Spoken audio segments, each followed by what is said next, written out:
What y'all doing with race in real life? Let's talk about it. Hey y'all, it's me, Dr. Ashley Gaddy Robbins, and this is the last episode of Classroom Chronicles. We have made it to the end of the semester, and I am so grateful for y'all who have stuck by me, who have watched every episode, who have shared this with your people, and also, most importantly, for the folks who have learned something from these videos. If you don't know, I teach interracial communication at a university, and it has been my honor and my desire and my hope to really shape this Classroom Chronicles as a space for you to not only help me debrief, but also learn a little bit. And so that's kind of the origins of it. Please make sure that you go on my TikTok, my IG, or my YouTube to check out all of the episodes of Classroom Chronicles and learn a little something. So because this is the last class, we really had to focus on what we gonna do when we get out of here. Okay? One aspect of my class is that I give you practical tools. So yes, we can talk theory, but honey, theory ain't gonna show up when it's time to really get down. You feel me? So this class is theory to practice, and the ways in which we take kind of all that we've learned and put it into practice. And I also tell them this. I say, look, the only thing you gotta do is get your final grade, because that's the only thing you gotta do.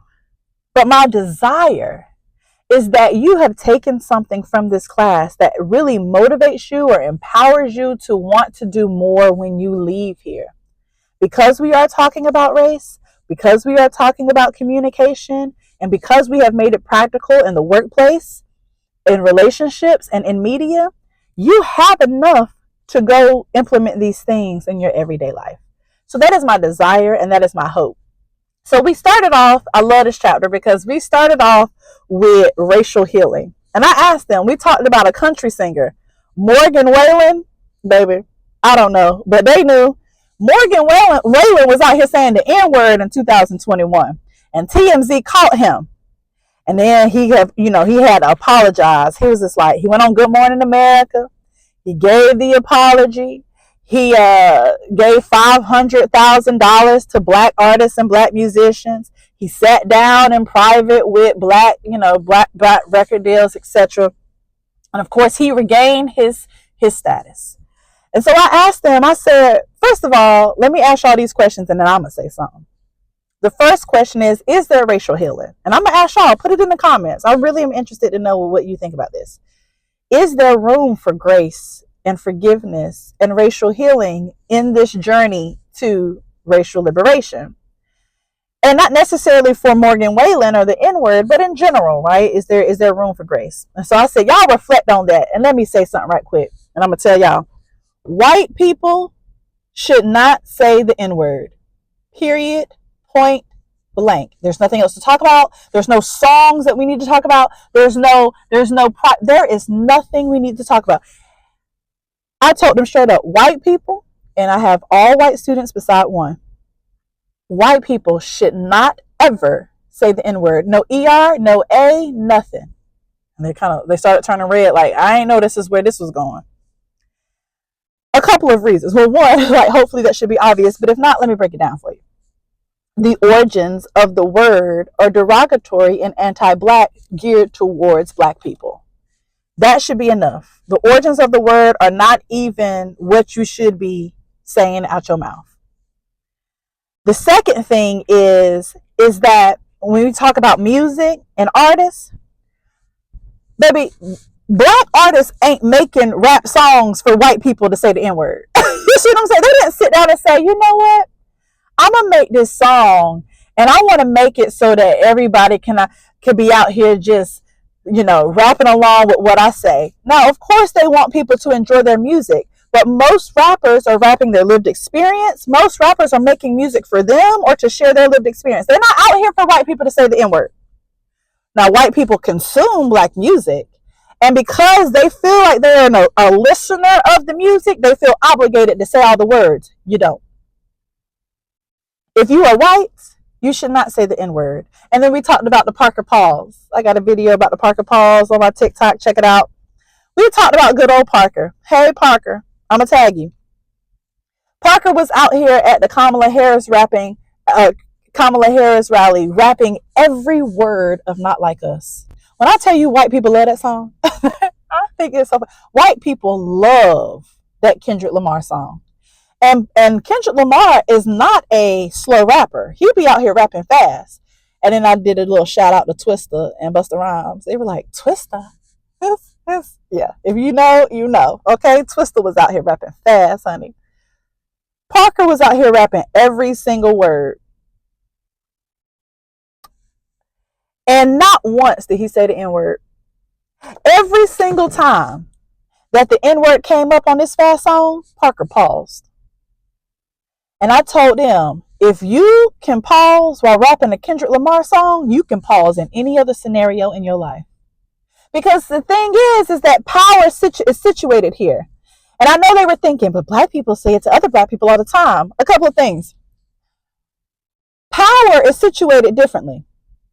White people can't say the N-word because societal privilege and power of whiteness is situated with them. So it's a different flow of power when white people are saying the N-word to black people or to other white people. Black people in community have reclaimed the word and they are using it to say, we are using this word to build community. There's a lot of different reasons why black people use it, but it is ours and we are reclaiming it. And even if you disagree that black people should be saying it, here's the point that I made. It is not white people's business to be sitting here thinking about or deciding how black people use that term. What white people need to be doing is white people need to be figuring out how they use that power to dismantle systemic racism. It is not their job to be saying, well, black people say it. Why do black people say it? What do black people do? What's the meaning there? It ain't white people's business to be deciding when and what black people use in their culture language. So we just ended it at that. So we went back. I said, is there grace? Is there forgiveness? Is there a chance? And they shared some really good points. They were like, well, for Milton, no, I don't think there should be. I was like, okay, all right, Morgan. I said, let's take it out of Morgan. What about people in your everyday life? And they were like, yes, we think that grace and forgiveness is a way in which we learn, especially if like you, my friend, and you like do something that if we don't leave room for grace, then people are going to not change. They're going to continue to do what they got to do. So grace allows us to educate. Grace allows us to change the behavior. And we also have to keep accountability. And so y'all know I love me some good old accountability. And so I said, I agree. I think that there is room. And when we're talking about the holistic journey of race progression and race relations, there are learning moments, right? Where grace needs to be given and we need to be able to course correct. We need to be able to teach. We need to be able to hold people accountable. Because if people don't even feel like they have a second chance, they're not going to want to even try. And so as an educator, as a person who really prides themselves on grace and accountability, for a person who uses an authentic approach and understands and studies the everyday, it is vital for us to think about grace as a learning tool with accountability in order for us to move forward. Then we started talking about racial attitudes. I love racial attitudes because it really gives us a time to really reflect and think about how we think about race. And I got to get close on this one because I said, y'all, this is a time where I need y'all to be honest with yourselves. Because what a lot of students like to do is they like to come in this class. They took this one race class and they're like, now I'm a social justice warrior. Now I'm going to fight for justice. Now I know everything. And I'm like, you didn't even know the word colorism before this class. You know what I'm saying? Like, be real with yourself, students. I know I'm a good instructor, but 15 weeks ain't going to do that much. You have to continue the work.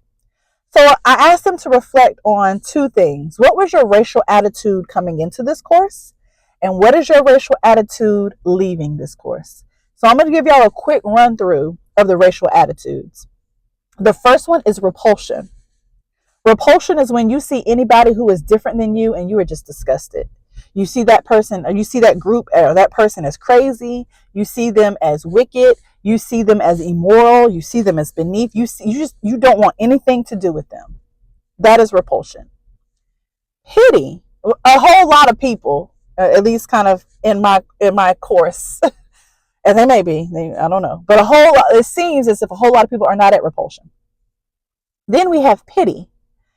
Pity is when you have your preferred preferences, your preferred identity, but you pity anybody who is different from that. You know the example that I use? Southern folks love this line right here. Bless your heart. Oh, don't we love it? If you Southern, you know. But bless your heart really ain't a positive term. It's really a passive aggressive way to really talk about you.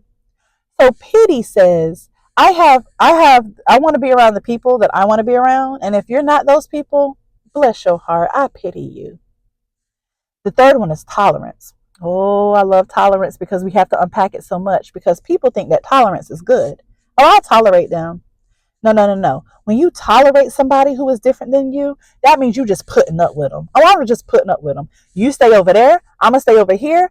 And we're going to get this work done. We're going to get this job done. We're going to get our grade. We're going to collect our check and we're going to leave. We don't need to talk about it. We don't need to talk to each other. I don't need to learn your family history. I don't need to learn nothing about you. We're just going to put up with each other and get the job done. But imagine being on the receiving end of somebody saying they just going to put up with you.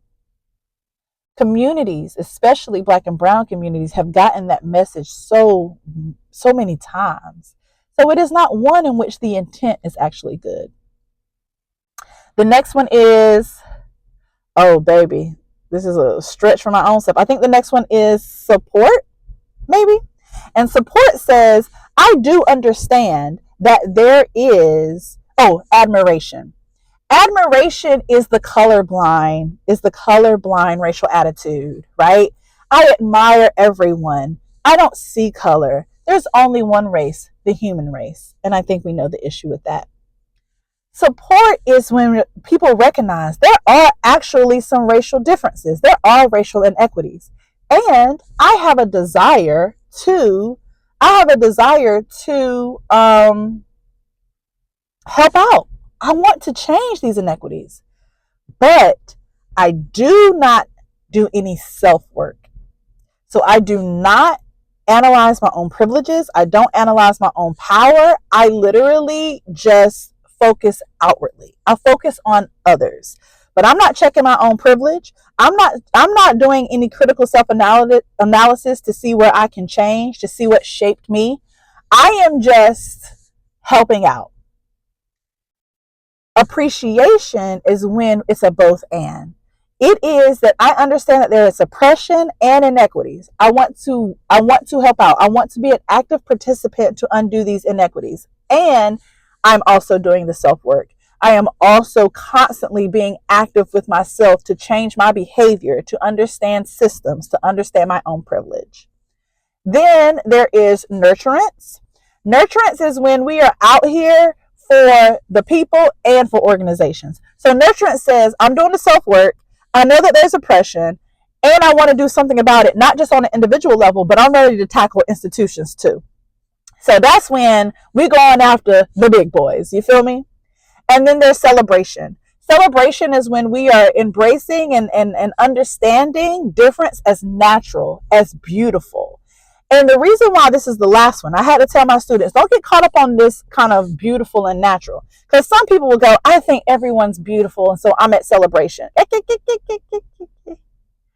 Celebration is the highest racial attitude because it requires the highest level of work. If you are at celebration, then that means you are unpacked. If you see difference as natural, that means you have an understanding that difference has been socialized as other. And so you're doing the work to dismantle otherness. If you see difference as beautiful, that's because you understand that difference is socialized as ugly. And you've studied colorism in order to unpack and undo this idea of colorism so that you can see difference as beautiful. It ain't just because you think people are pretty. That's not celebration. So I asked them, how you coming in and how you going out? And I'm going to ask y'all, what do you think your racial attitude is? If you're vulnerable enough or willing to put it in the comments, what is your racial attitude? Repulsion, pity, tolerance, admiration, support, appreciation, nurturance, or celebration? Talk to me in the comments. Then we transition to allyship. Oh, y'all, I had to stand up for this one. I was sitting in my chair for the first half, but then we had to get up to the second half, and I had to talk about allyship. And we did a little, y'all know the game where you like one person can say one word and it makes a whole sentence, but you kind of popcorn it. So I said, if you have, fill in the blank, if you have an ally, you have a what? And so we started off. Somebody said a friend. I said, okay. Friend is a little, we worked it out, but let's just go with it. We said friend. And I said a friend who, and somebody says helps. Okay. A friend who helps what? Because I can help you move. I can help you move. I can help you pack a box. That don't mean I'm an ally. And another person says advocate or advocate. I said, okay, a friend who helps advocate what? You know what I'm saying? Like I can advocate for you, just us two in our residence hall, in our room. We ain't got to leave or do nothing. We can just say, I can just say, oh, I'm an advocate. Well, what that mean? And somebody said, you got to have a common goal. I said, okay, it's a friends, let's just say friends with a common goal who helps advocate where? And somebody said publicly, and one person said privately.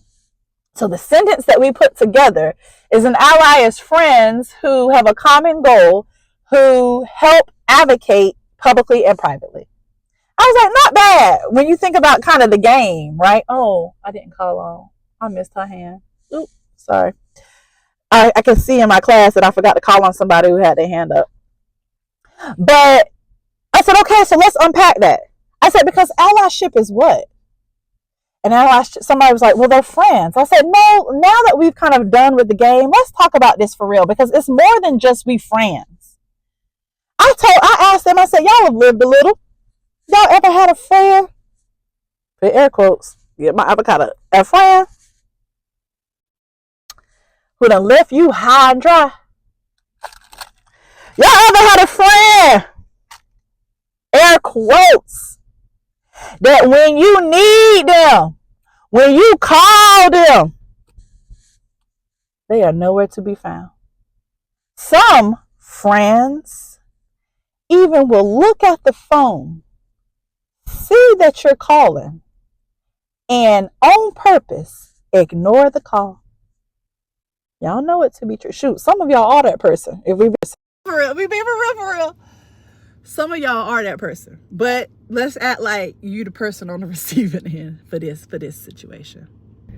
All right, y'all. My mic went out, but I was talking too good, so I gotta continue with this allyship conversation. I said you've had friends who have let you down before, right? I'm gonna get a little closer. You've had friends who've let you down.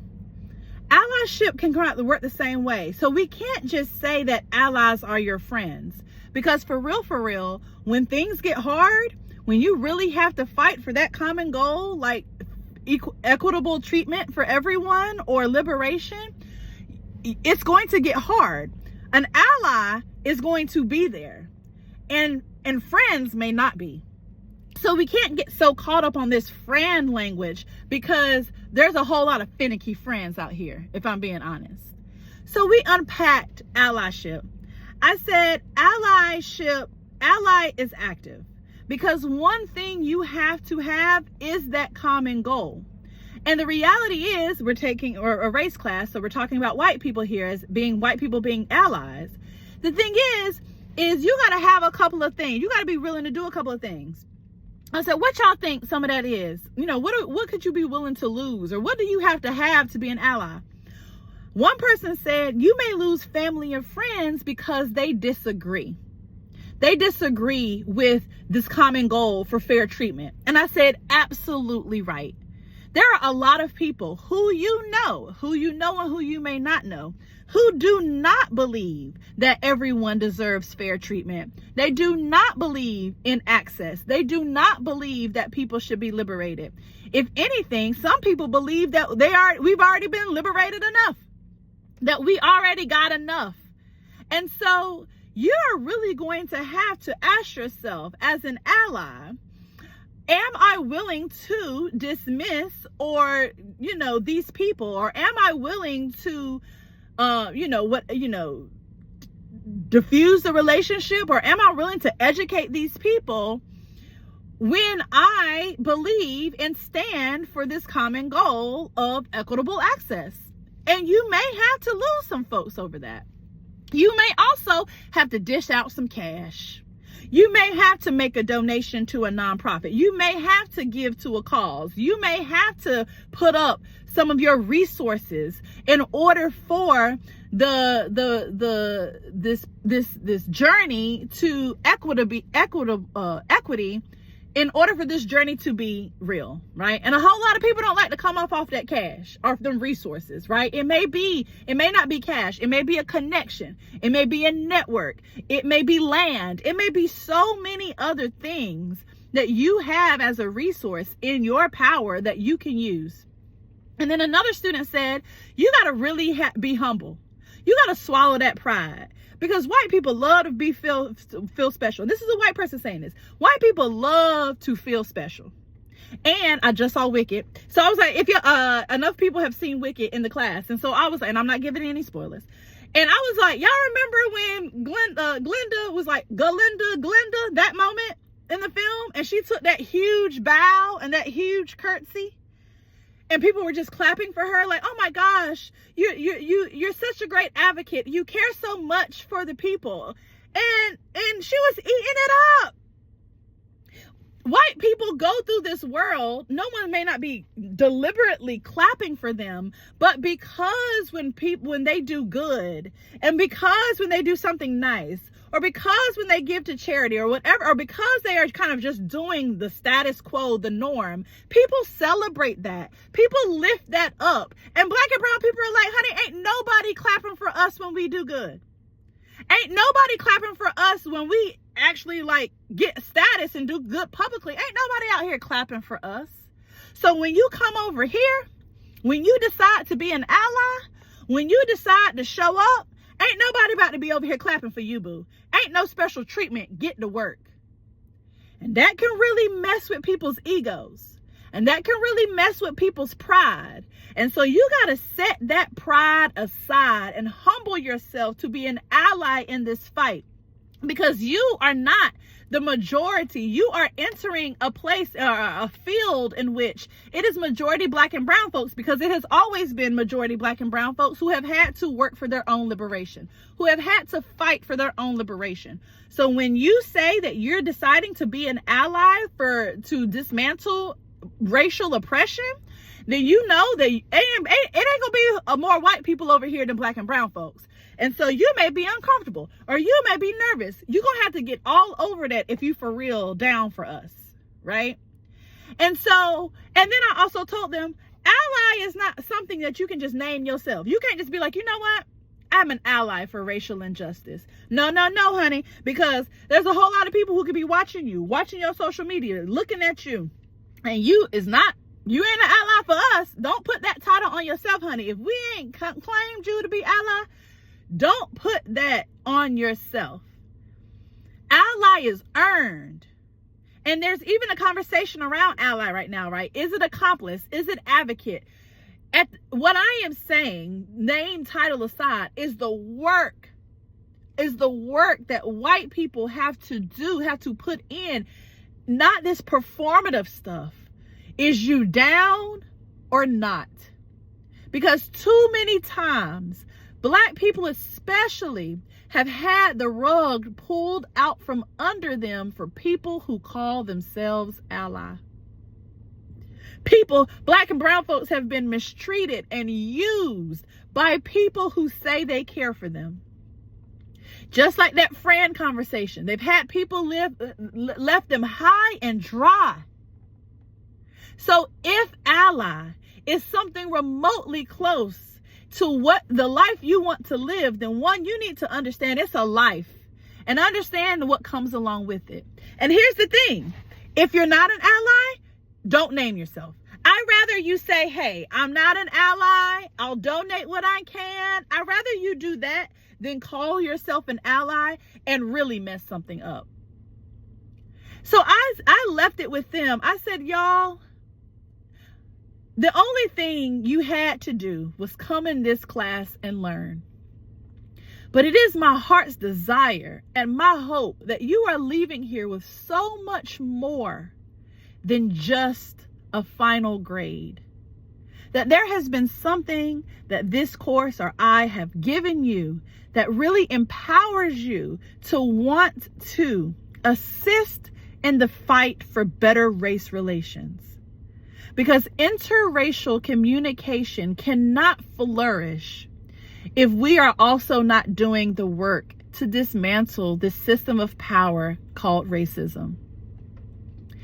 And I told them it has been an honor and a privilege to teach you, to be in front of you, to give myself my emotional, my mental labor. In my own class, I'm the only Black person in my own class. I'm the only person with like darker melanin, and I'm light. And I'm still the darkest person in my class. I said, so what I have to also mentally and emotionally prepare for and do to enter this space every day, I'm willing to, because I believe in this course and content so much, because I've seen it make real change in students. And so I will say to you, audience, it has been an honor to do Classroom Chronicles with you. We've done at least 12 weeks, 10 or 12 weeks of this learning together. My hopes and desire is that you've learned something, is that you share this, is that this has given you tools or language to help you go flourish in life and help me and stand with me and millions of others to dismantle systemic racism. Thank you all so much. Make sure you follow me. Make sure you like. Make sure you comment. Make sure you subscribe. I do these type of learning videos often. So if you like Classroom Chronicles, then please check out my other material. Have a great day. Peace.